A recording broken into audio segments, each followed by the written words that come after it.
एक गुरु का शिष्य बहुत बातूनी था। वो हर समय बातें करता रहता था, दिन भर इधर उधर की बातें करता रहता था और आश्रम के अन्य शिष्यों को सुनाता है। एक शिष्य को गालियां देता है, वह गपशप करता है और दूसरों के साथ अच्छा व्यवहार करने की कोशिश करता है। अपने मुंह से अपनी प्रशंसा करता रहता है और हमेशा अपने आप को गुरु के सामने सबसे बुद्धिमान और सीधा शिष्य साबित करने की कोशिश करता है।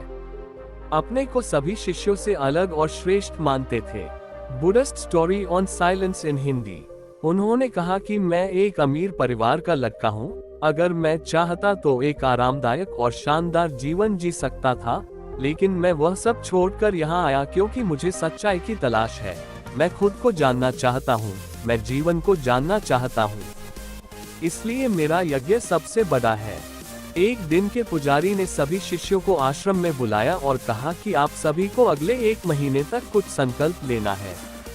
इससे आपका संकल्प मजबूत होगा और आप में आत्मबल का संचार होगा। आप सभी अपनी क्षमता के अनुसार कोई भी संकल्प ले सकते हैं और 1 महीने के पहले आप में से जो कोई भी अपने संकल्प को भंग करता है वह अपनी पुरानी दिनचर्या में वापस चला जाता है। सभी शिष्यों ने अपनी शक्ति के अनुसार बड़े या छोटे संकल्प लिए। गौतम बुद्ध की कहानी, जितना सीधा बनोगे उतना धोखा खाओगे। और गुरु को अपना संकल्प बताकर वहां से चले गए। लेकिन बातूनी शिष्य अपने को सबसे अलग और बड़ा दिखाना चाहता था।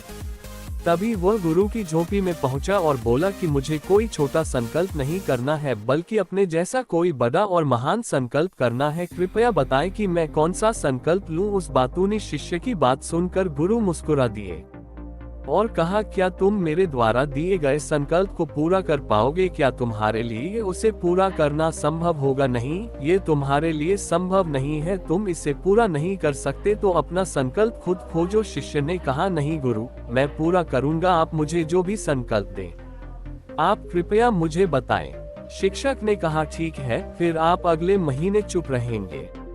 मुंह से एक शब्द भी नहीं निकलेगा। वह आपका संकल्प है। शिष्य ने कहा, गुरुजी, क्या ये संकल्प है?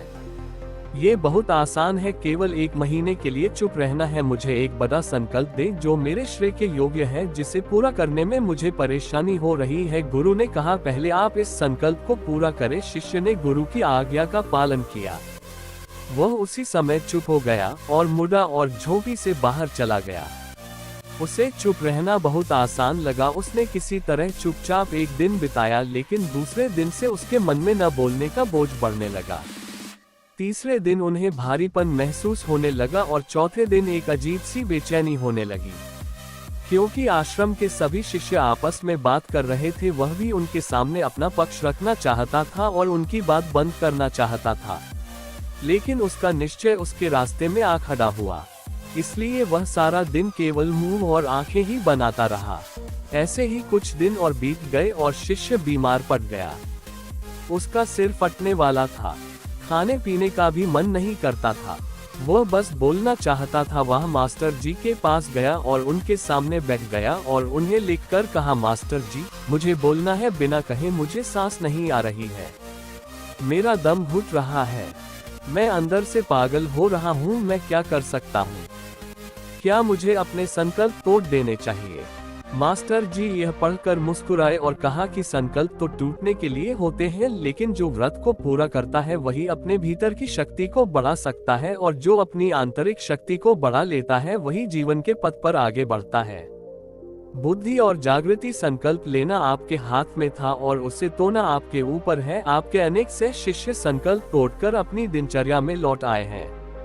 अगर आप ऐसा नहीं कर पा रहे हैं तो आप अपने संकल्प को तोड़ भी सकते हैं और अपनी पुरानी दिनचर्या में वापस जा सकते हैं। लेकिन याद रहे, अगर आज आप इस छोटे से संकल्प को संभाल नहीं पा रहे हैं तो बाकी जिंदगी कैसे संभालते हो? मुझे शक है बाकी फैसला पूरी तरह तुम्हारे हाथ में है। वैसे भी फैसला पूरी तरह तुम्हारे हाथ में। वो बिना कुछ कहे वापस चले जाते थे और खुद को अपनी झोपड़ी में बंद कर लेते थे। झोपड़ी से बाहर आ जाते थे केवल अपने आवश्यक कार्यों के लिए। बाकी समय वह कुटिया के अंदर ही बैठा रहता था।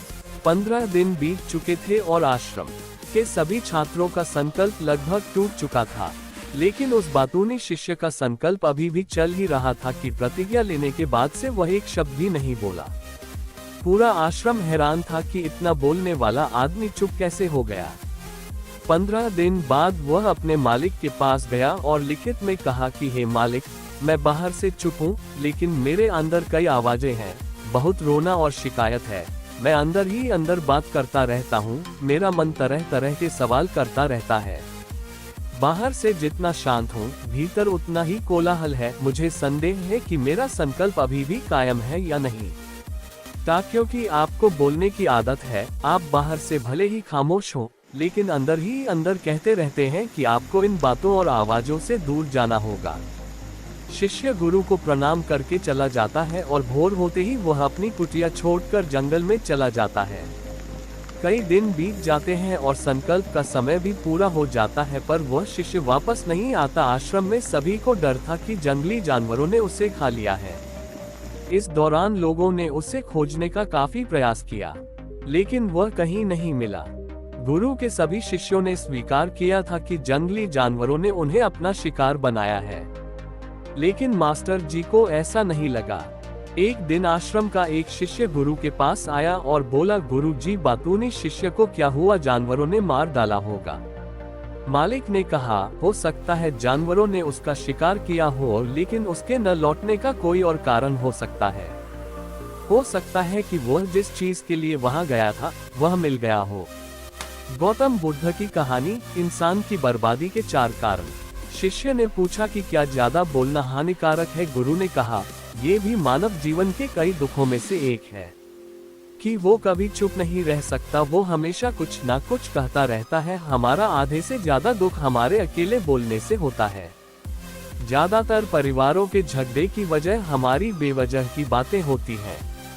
हम में से कोई भी चुप नहीं रहना चाहता, हम सिर्फ सामने वालों से कहना चाहते हैं जो कुछ भी हमारे मन में है। हम उसे समझाना चाहते हैं कि आप गलत हैं और मैं सही कहाँ तक उचित है, क्योंकि दूसरा भी वही कर रहा है और इस तरह सब एक दूसरे का सदा गला सामान ले रहे हैं। तो समय के साथ साथ उन्हीं बातों की परतें गिनते रहते हैं और एक दूसरे को सुनाते रहते हैं। इस तरह सुनने सुनाने का ये काम जीवन भर चलता रहता है।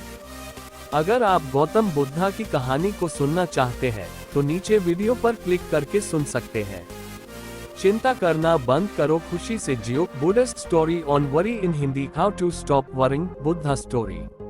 लेकिन इस अज्ञानता में हम अपना समय, अपना जीवन, अपनी समझ और सबसे महत्वपूर्ण वह अनमोल क्षण खो देते हैं जिसे जिया जा सकता है, जिसका अनुभव किया जा सकता है, जिसमें आनंद पाया जा सकता है। लेकिन बदले में हमें क्या मिलता है? कुछ भी नहीं, सब व्यर्थ जाता है। हम इस पागलपन में क्या खो चुके हैं? केवल कुछ लोगों को पता चलता है, बाकी लोगों को उनके आने का पता नहीं है, जैसे उन्हें उनके जाने का पता नहीं है। शिष्य ने कहा, फिर क्या इसका समाधान है?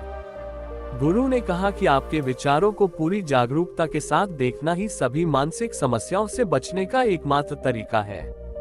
दोस्तों, वर्तमान में रहें और पूरी सजगता के साथ अपना काम करें। ये प्रसिद्ध जापानी ज़ेन मास्टर शुनरियु सुजुकी का कथन है, जिन्होंने अपनी पुस्तक ज़ेन माइंड, बिगिनर्स माइंड में विस्तार से बताया है कि कैसे एक व्यक्ति अपने दैनिक कार्य करने के साथ साथ जागरूकता का अभ्यास कर सकता है और एक जीवन भी जी सकता है। मानसिक रूप से स्थिर और सुखी जीवन आप चाहें। उस बातूनी शिष्य को आश्रम छोड़े हुए 3 महीने बीत चुके थे, पर उसका कोई समाचार न था। अब तक सब सह शिष्य भी उसके लौटने की आशा छोड़ चुके थे, लेकिन एक दिन वह आश्रम लौट आता है। उसे देखकर सभी चकित और प्रसन्न हुए, लेकिन अब वह छोड़ने वालों में से नहीं था। वह कुछ और के रूप में वापस आया। उसमें एक अजीब परिवर्तन महसूस किया जा सकता था। उसके चेहरे पर एक अजीब सा भाव था और उसकी आंखों में बड़ा सुकून था। आश्रम में आते ही सभी शिष्यों ने उन्हें चारों ओर से घेर लिया और बात करने लगा। उसने अपने भाइयों से भी बात करना शुरू कर दिया। जितने भी शिष्य उससे बात करते थे उन्हें लगता था कि वह पहले की तरह बड़बोले और बातूनी नहीं थे। उनके मुख से निकला एक एक शब्द बड़े ही मधुर और ध्यान से निकला। कुछ देर दूसरे शिष्यों से बातें करने के बाद वह गुरु के पास गया। उसने गुरु के पैर छुए और कहा, गुरु जी, क्या मैं अभी चुप हूँ? क्या मेरा संकल्प अभी भी जारी है?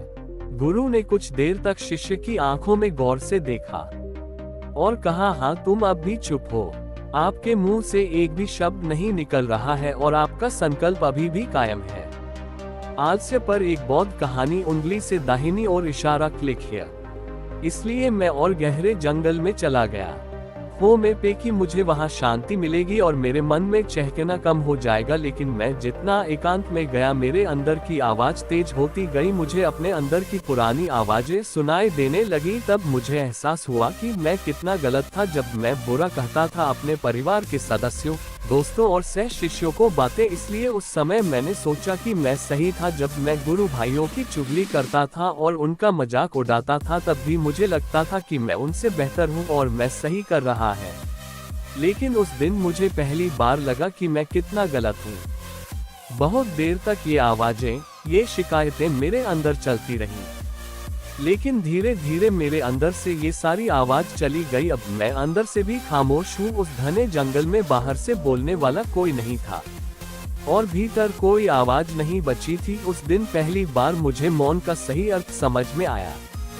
कितनी शांति थी मेरे आसपास। हालांकि अभी भी कुछ आवाजें थी जो पहले आती थी, लेकिन मैं उन्हें नहीं सुन सकता था। लेकिन अब मैं उन सभी आवाजों को स्पष्ट रूप से सुन सकता था, जो हवा की आवाज, पक्षियों के चहकने की आवाज, बहते पानी की आवाज, भौरों की गुनगुनाहट की आवाज मैंने पहली बार पूरे होश में सुनी। मैंने अपने आसपास इतनी शांति कभी महसूस नहीं की। आप पहली बार है जब मैंने शांति भंग करने के लिए अपने मुंह से एक शब्द निकाला है। मैं चिल्लाया हूँ, हे भगवान, ये किस प्रकार की शांति है? सब कुछ इतना शांत क्यों है? क्या हुआ? लेकिन मेरे चिल्लाने पर भी की शांति भंग नहीं हुई। सब कुछ वैसा ही है जैसा बाहर पहले भी सन्नाटा था और अंदर भी। हे मालिक, मैंने अपने गुरु भाइयों से बात की, मैंने आपसे बात की। मैं बोल रहा हूँ, मैं चल रहा हूँ, मैं सब कुछ देख रहा हूँ, लेकिन मैं अंदर से बिल्कुल अकेला हूँ। मैं चुप हूँ, भीड़ में भी हूँ, मैं अकेला हूँ और अंदर से अकेला हूँ। मैं तब भी अकेला हूँ जब मैं अपने आप में शोर मचाना चाहता हूँ। अब सब कुछ दिखाई देता है, सब कुछ सुना जाता है। गुरु ने कहा, जब तक बाहर बातें करते रहेंगे भीतर अशांति होगी। जिस दिन हम अपने भीतर की ओर मुड़ेंगे तो हमारे मुंह से जो भी निकलेगा हम शांत रहेंगे। दुनिया में जितनी भी बुराइयां हैं वे ज्यादातर हमारे बोलने से ही पैदा होती हैं, क्योंकि हम चुप नहीं रहना चाहते। हम जरूरत से ज्यादा बात करते हैं। हम दूसरे व्यक्ति की बात नहीं सुनना चाहते हैं, बल्कि चाहते हैं कि वह बात करना बंद कर दे। हम उसे बताना चाहते हैं कि मैं कौन हूँ। हम उसे अपनी सारी क्षमताएं दिखाना चाहते हैं। बस यही हमारे जीवन का उद्देश्य रह जाता है।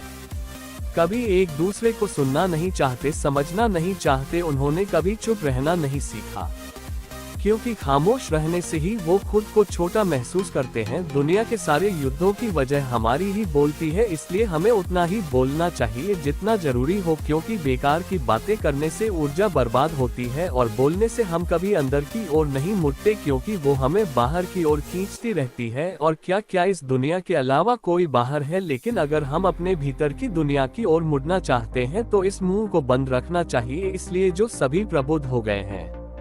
टॉप 20 गौतम बुद्धा की कहानियां, उंगली से दाहिनी ओर इशारा, क्लिक हियर। एकांत की ओर भागा ताकि उन्हें ज्यादा न बोलना पड़े, न ज्यादा सुनना पड़े। वे अकेले रहें और शांत रहें ताकि वे आसानी से भीतर की यात्रा कर सके। लेकिन कोई चाहे तो इस दुनिया में रहकर भी एकांत में रह सकता है, शांत रह सकते हैं, लेकिन इसके लिए उन्होंने अपनी ऊर्जा बचाई होगी जिसे वे व्यर्थ की बातों में बर्बाद कर रहे थे। दोस्तों, इस कहानी की सीख यह है कि व्यर्थ बोलने से आपकी ऊर्जा नष्ट होती है और ऐसा कहना हमें वापस भीतर नहीं जाने देता, क्योंकि ये हमें बाहर की ओर झुकाए रखता है। और जो अपने भीतर यात्रा करना चाहते हैं उन्हें अपना मुंह बंद रखना चाहिए।